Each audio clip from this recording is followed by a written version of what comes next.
はい、回しました。空港にいます。タクシーの中でもうついてない。ついてない。考えます。だそうです。ビビビッと来たら好きになったりさ、今も家探してて。それいいですよね。マグネットタイプで友達の誘い断ることもあるし、イエーイとかなんないから。こんにちは、上野ありさです。そして、伊原葵です。なんか間違えた。葵です。はい。ということで、今回は Q&A のビデオなんですけど、はい、まさかの葵ちゃんにちょっとお手伝いをしてもらって、いつもとはちょっと変わった雰囲気の、Q&A で前半はお送りしていきたいと思います。葵ちゃんありがとうございました。いえいえ。質問を選ばせてもらって読みました。はい。でいろんなシチュエーションでちょっと韓国にね今いるので、はい、撮ってみたので楽しんでもらえたらなと思います。では、はい、スタート。じゃあお願いします。朝なのでテンションが上がりそうな、はい、ヘイリーと会った感想。これなんかいっぱい来てるんですけど。あ、本当？うん。ヘイリーはこれ LA の Vlog でも、はい、語ってますか？そう、もう、会った直後に、話してるんだけど、本当に可愛かった。最初は、いいな最初はちょっと、やっぱ、なんか、緊張した？席にね、ヘイリーが着こうとした瞬間に、はいはい、見つけた。そう。で、excuse me みたいな感じで言って、で、なんか結構、なんか、こんな目はしてないけど、みたいな、多分だるいじゃん、普通に。っていう顔を若干されて、で、なんか、写真撮ってもらえますかって言ったら、オッケーみたいな。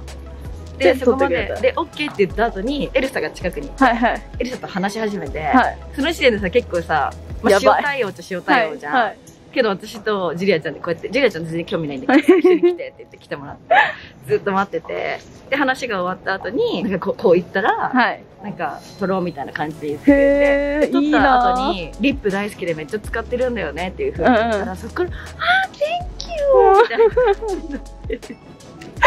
だから使ってる。今日も使ってましたね。今日も持ってますよ。ちゃんと持ってますよ。ちゃんと持ってます。でもそれをね、なんか持ってこうやっていけばよかったのに、確かにちょっと忘れてしまったので。パニックだからそんなこと考えられないですね。本当に可愛かったし、マジで1枚だけのセルフィーであんな可愛く撮れる。間違いない。間違いない。本当いい人でした。はい、よかった。もうとにかくよかったそうです。はい。じゃあ次、20のドーム当たりましたか？はい、4枚2日間当たっちゃいました。そのうちの1日は私と行きまーす。楽しみ、私初めてだ。そっかそっか。楽しみです。じゃあ次行きますよ。じゃあこれ。ヘアカラーいつも可愛いです。誰かお手本にしてますか？ピンタレストで結構見ることが多くて、今は私の好きな抹茶ちゃんって子がね、抹茶ちゃんタイ人のアーティストでいて、その子がメッシュ入れてたの。それが可愛いと思って、真似して。長くなりました。そう、最近エクステつけたけど、そういうのは結構気分でやったりとかしてるから、あんまり、なんか、この人お手本っていうのはいないけど、今回はなんか最近は90年代のスーパーモデル系ヘアが好きなので、こういうメッシュを入れてます。はい、スーパーモデルです。スーパーモデルです。じゃあ次、今マイルズに伝えたいことって来てますよ。会いたいよー。会いたいよー。会いたいよー。見てください。これ見てください。1ヶ月離れるからね。寂しい。寂しいです。じゃあ、アリサさんにとってのプチ贅沢は何ですか？プチ贅沢むずっ。なんだろう、何葵ちゃん。ちょっと高いご飯食べるとか。プチ贅沢。プチって難しいですよね。確かに、でもすごい言いたいことわかる。プチ贅沢、パッと出てこない。ちょっと考えます、後で。考えます、だそうです。基本贅沢しちゃってるから。パッと出てくる。はい、どうぞ。成城石井で野菜とか肉を買うとき。確かに。それプチ贅沢だ。めっちゃ贅沢。高い。調味料とかは結構いいところで買ったりするけど、肉とかそういう野菜とかってサミットとか OK で買うの。やっぱ成城石井とか信濃屋で食材を買ったときって私、すごいセレブって思う。だそうです。プチ贅沢です。じゃあ次の質問はまた移動して取りますね。はい。とりあえず、バイバイ。はい、ということで、今度は空港のレストランに来てます。葵ちゃん、ピックアップお願いします。はい、じゃあ次。じゃあ、これいきます。トワンスちゃんを好きになったきっかけとかってありますか？もう完全にニジプロ。ニジプロで課題曲になってて、本家みたいで、本家にハマっちゃったスタイルです。でもそのパターン多い気がしますね、最近。多いですし、ニジプロまで K-POP、G とか、少女時代とか、ビッグバンとかは知ったり、21とかもカラオケでは歌えるけど、メンバーの名前とかも全然知らないし、みたいな感じだから。あんまりイメージなかったです。そう。ハマっちゃいました。じゃあ次いきます。はい。大好きです。願い事が一つ叶うなら何をお願いしますか？むずい。一つですよ、一つ。むず結構物質的なことになっちゃうけど一生どこでも海外に無料で飛ばせるプライベートジェットをもらうかもらうかめっちゃ大きなお家にをもらう。だから何かしたいっていうより結構もう物質的かも。もらいたいそうです。欲しいです。その飛行機やったら最高、便乗しよう。して頑張るね。じゃあ家のことだから、家を選ぶ時のポイントありますかって聞いてる。家を選ぶ時のポイント。借りるってことかな。でも私内装がビビビッとくるかっていう、内装っていうか作りがビビビッとくるかっていうところだったけど、今も家探してて、はい、そればっかりはリビングの広さ取れてるかと、はい、リビングの日当たりの良さ。日当たり大事。そう、それが結構一番結構条件高い。で収納とかに関してはもう最悪一部屋今みたいに収納部屋にしちゃうから、収納そんな気にしてないけど、リビングが一番広いのがいい。広いのと日当たりがポイントです。じゃあ次、やりたいことがたくさんあって体一つじゃ足りないけどアリサさんならどうしますかって来てます。けど私も結構やりたいこといっぱいあるはずなんだけど、優先順位と自分がそのどれが今手っ取り早くできるかっていうのも、例えばじゃあ123あって3番目が一番難しいことだったらそれをわざわざ今やるのは違うと思うから、それをやりたい時そのやるタイミングってくると思うから、まず一番自分が手をつけやすいものからやっていったら、それに慣れていってまた時間ができてとか、時間の作り方が多分上手になっていくから、優先順位をつけて絶対やりたいこととやりやすさを加味して選ぶかなって感じです。確かに勉強。私も確かにって感じする。次、じゃあ言葉の壁があったら恋愛するのは難しいと思いますか？でも結局みんななんか英語喋れなかった子が喋れるようになるのとかも彼氏作って喋れるようになったりするから、嫌でも覚えていくし時間はかかるだろうけど、言葉の壁があっても全然ビビビッときたら好きになったりさ、別にそれで日本人でもさあんまり喋んなくても、初対面でなんかこの人やばいとかなることもあるだろうし、フィーリング、そうそう、あんま関係ないと思います。好きだったらあと言葉を喋ろうと頑張ると思います。そうそれが大事。私の質問答えてくれるなと思っちゃいました。はい、じゃあ次また違う場所で撮ります。はい。ということで、今はトンデンモンに向かうタクシーの中です。韓国に着きました。はい。すっごいちょっと逆行気味ですが、はい。それもそれということで、はい。行きます。じゃあ、次の質問。じゃあ、最近買って良かったものは何ですか？むずいな。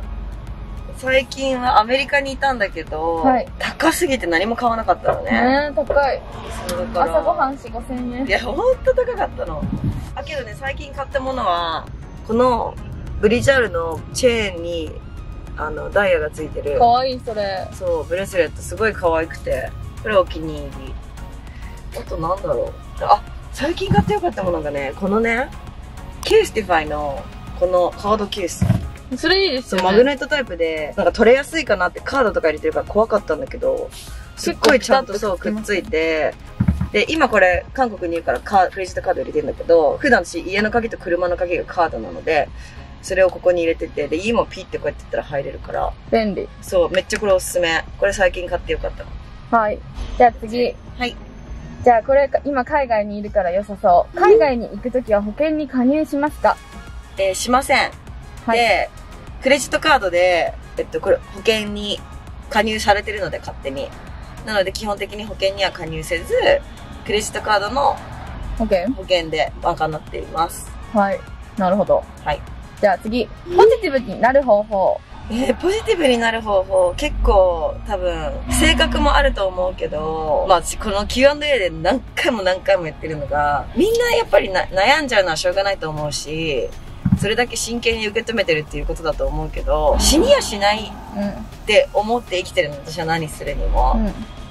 だから逆に言ったら死の恐れがあること。例えば川下りとかさ、それちょっとなんか自然にはマジ勝てないって思ってるから、そういう死の恐怖があること逆にやらないタイプなんだけど、死にやしないじゃん、基本。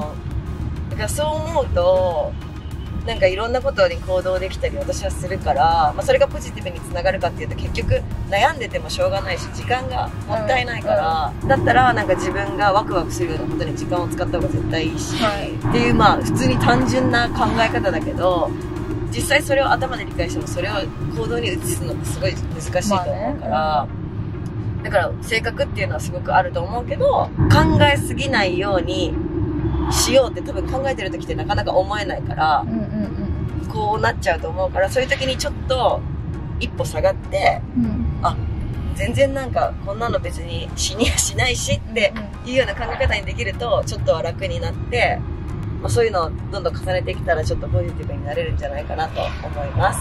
考え方ですよね。難しい。じゃあ次。はい。ありさちゃんの愛車のこだわり、気に入っているとこ教えてほしいです。はい、私はテスラのモデル3に乗ってるんですけど、買ったのが、ありがとうございます。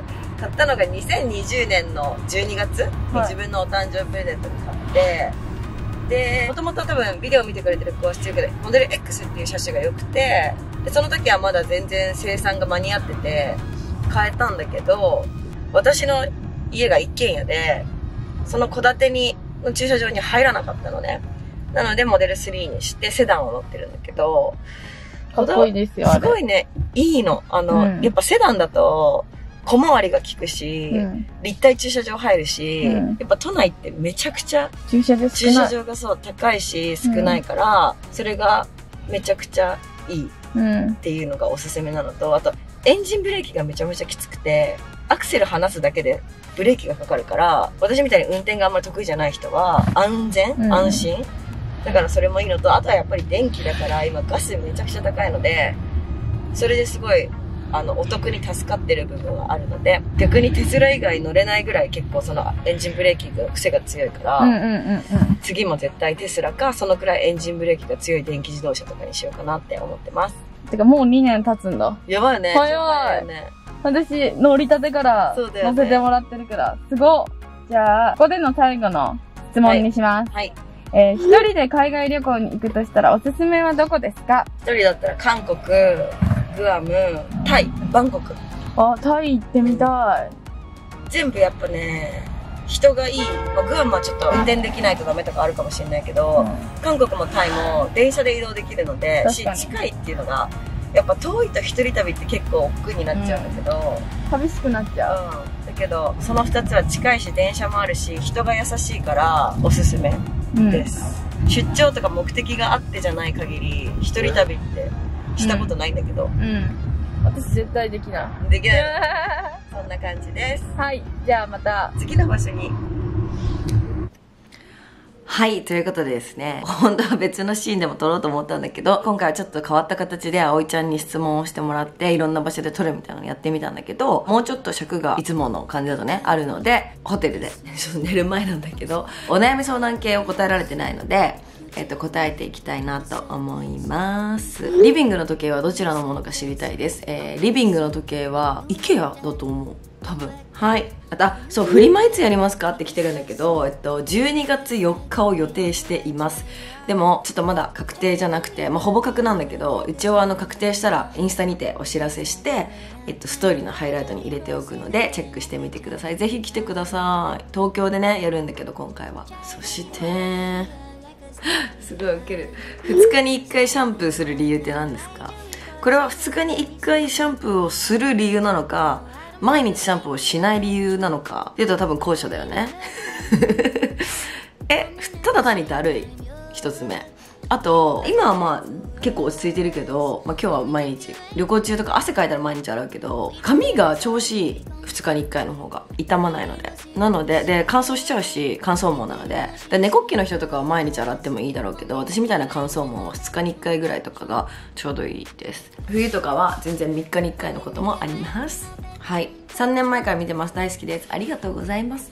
今大学2年で来年休学するか迷っています。それは大好きで憧れの海外にワーホリで行きたいからです。でも正直不安で悩んでいます。アリサさんならやりたいことがあって、でも不安の時どうしてますか？アドバイスや経験などお聞きしたいです。ということなんですけど、まず大学2年でしょ？ 20歳ぐらい。若い。大体20歳ぐらいの子からコメント来ると若いって言っちゃうね。いや、休学すべきだね。これは私は推します。だって私も行きたかったし、めっちゃ仕事が始まったから行けなかったんだけど、行きたいって思った時に行かないと行きたくなくなってくるんだよね。多分年とか経験とともに優先順位が変わったりとか、ワーホリとか海外に対してそこまで自分の熱量がこううまく合致しないタイミングが、私行けますってなった時にそうなっちゃったから行かなかったんだけど、なので、もし行くのが迷ってるのが不安だからっていう理由なんだったら、私は全然行った方がいいと思います。行ったら絶対楽しいし、行きたいって思ってるんだったら。不安なのはなんでなんだろう。でも休学とかが不安なのかな。絶対行ったら行ってよかったって思うと思わない？行かなかったら行けばよかったって絶対後悔すると思うの。私は絶対そうだと思う。もし私と同じくらいの気持ちで留学したい気持ちがあったらだけど、だから、行った方がいいと思う。行ったら絶対楽しいと思います。新しく服を買う時どんなことを意識しているか知りたいです。もう私は完全に直感型なので、これかわいい、絶対私似合うって思ったら買います。あれと合わせてこれと合わせてとかは考えない。だいたい合わせられるから。それより、これかわいい、これ着てる私絶対かわいいみたいな、そこがポイントです。ありささんが今年の残りどう過ごすのか聞きたい。そうだよね、これ撮ってる今も10月末になってしまったので、やばいよね、早いよね。でも早って思うのももう慣れてしまって何のリアクションもないんだけど、むしろそうだよね、早いよねみたいな感じなんですが、私は、来月またアメリカに行って、でそれ11月でしょ。で12月はヨーロッパに行く予定なので、まあ行けるかなって感じだけど、行きたいの、誕生日もあるし行く予定なので、それが予定がまあ月に前は何カ国も行ってたけど、さすがにその体力はなくて、月に行けて1カ国とか1回の旅行っていうかとか言いながら今月2回アメリカと韓国行ってんだけど、でそれ以外のお仕事は今ちょっといろいろまたブランド、お洋服ではないんですけれど、ちょっとブランドをやるかもしれなくて、それで動いてたりとか、そういうのはあるかな。みんなにまだお知らせできることがすごく少なくてっていう感じなんだけど、そうだね、結構新しいこともポンポン決まってきてるので、その辺を動いたりとかしてます。目が赤すぎてすごい気になっちゃうんだけど。はい。就活の結果、地元&実家に帰ることになったのですが、嫌すぎて毎日泣いてしまいます。貯金して外に出ればいい話なのですが、自分の中でなかなか解決できません。どうすればいいでしょうか。これは就活が失敗してしまったのか、就活で決まった先が実家の方だったのかとか、ちょっと状況がよくわからないんだけど、毎日泣いちゃってるっていう時点で今の状況が全然良くないわけじゃん。だからやっぱそれを打破する、私にこう聞いてきてるっていうことは、きっと打破したい気持ちがあるし、自分でどうすればいいか分かってるってことだもんね。外に貯金して外に出ればいいっていう風に。けど解決しようとしないでもう行動するしかないよね。だからその泣く回数をまず減らすことから考える。今その毎日泣いちゃってすごい嫌すぎる状況がっていうのを徐々にやっぱいきなりよくはならないと思うから、その泣く回数を減らしていくことから始めるっていうようなイメージで、その今の環境の中でいいことを見つける、自分がハッピーになれることを見つけるっていう手もあるけど、それよりも環境を変える方がこの場合は多分いいと思うから、就職してるならその仕事先で貯金頑張ったりとか、時間がかかるけどね、貯金とかってなると。でもやっぱりそうだね、一人暮らしをした方がいいってことだもんね。だからもう行動するしかないと思う。だってもったいない。なんか毎日泣いて過ごしてるんだったら、毎日イライラしながら仕事してる方がいい。でもどっちもなんだけど、イライラしながら仕事して貯金して切り詰めてる方がいい未来があるじゃん。だって毎日泣いて別に状況が変わってない中で見える先ってまだずっと泣いてる自分だと思うから、行動する、そこの環境を打破するために行動してください。応援してます。パワフルに行動できるようになりたいので、何か助言いただけたら嬉しいです。大好きです。ありがとうございます。私パワフルだよねだよねってなっちゃうね。そんななんかあんま自覚は、確かに。でもそりゃそうだ、アメリカから帰った次の日から名古屋飛んで韓国来てるからね。パワフルっていうか、ふっかる、なんか楽しいに導かれちゃうから、お仕事とかもお断りすることもあるし、いいやって友達の誘い断ることもあるし、なんか楽しそうかもとか、ハッピーかもみたいな匂いがするっていうのことに自分がこう言ってるだけだから、楽しいかもみたいなものを選択してると結構ガンガンいけちゃう気がするのと、あとやっぱりね、なんか私はね、生き急いでんだよね。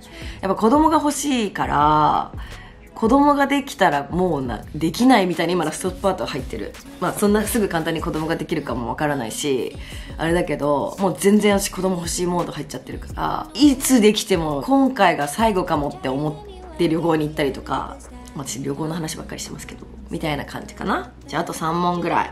年末年始は海外ですか？いいえ、私は日本の年末年始が好きで。でも私もだけど、マイルズが特に日本のお正月が好きなので、今回もヨーロッパに行こうとしてるんだけど、30日に帰ってきて日本で年越しするっていう感じで、あんまり別になんかハッピーニューイヤーイエーイみたいな感じでもないし、それを一緒にやる友達ももういないし、なので、マイルズと行ったところでイエーイとかなんないからアメリカとか行けばアメリカに友達がいて一緒に祝う友達とかいるけど、そこに全然惹かれないというか、だったら家で除夜の鐘を NHK で聞きながら、次の日実家に行っておせち食べたり、おせちあんま好きじゃないけどお雑煮食べたり、初詣行く方が私は好きなので、年末年始は基本東京です。